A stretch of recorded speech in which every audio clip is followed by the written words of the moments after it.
Hey, what's going on everybody? Welcome back to another episode of Guns Locked. I'm Gunther the Great, and today we're going to be looking at something that you guys have requested. I'm glad you requested this. His hair is really interesting, really cool, and he's at the starter stage of his dreadlocks. Today we're going to be looking at Metro Boomin. If young Metro don't trust you, I'm gonna shoot you. Beautiful morning, yeah, the sun in my morning, babe.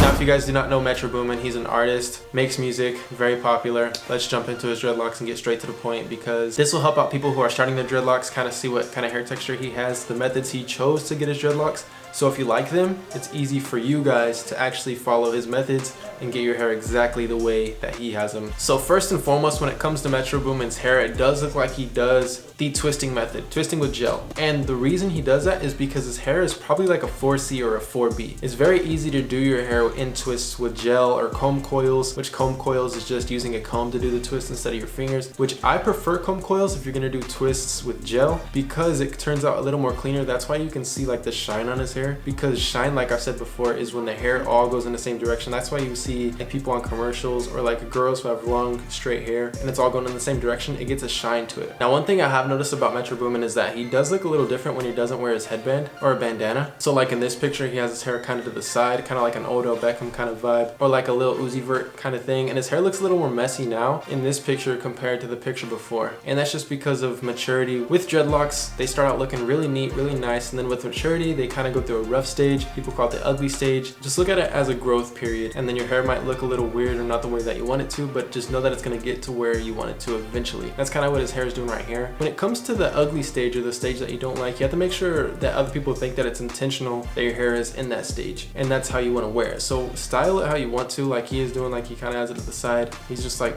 okay with it, and that's how you should be with your dreads. Moving on to another photo with another bandana, and you could just see the sections all the way down to his root, and easily you can tell that his hair is twisted with gel, and his hair is twisted down to boxes, and they are bricked. If you've ever seen how bricks are on a building, they're all kind of staggered. That's how his dreadlocks are. That's how dreadlocks should be. The reason they do that is because the hair should lay down flat instead of laying on top of each other. So that's why they brick it, so that when the hair falls down, it falls in between two dreadlocks instead of on one dreadlock. Another picture and another headband. You can see that his hair is twisted to the root again, and someone's blending something in the living room. But yeah, like I said guys, it is very easy to see what method he did with his 4B or 4C hair type, and that is an easy method to do when you have more of a thick or coarse hair. Like I said, with the 4B or the 4C, twisting with gel is the best way to go in my opinion, because it just turns out the best and it's easy for your hair. But let's look at an earlier stage of his dreadlocks, and they're just little twisties. Looks like he was just messing with his hair. He did twist locks, which twist locks are not turning into which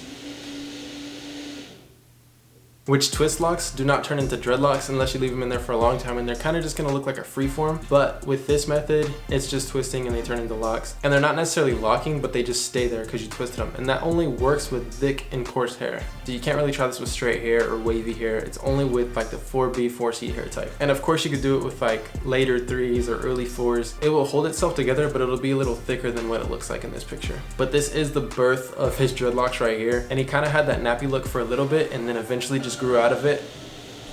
Oh my goodness, what are they blending?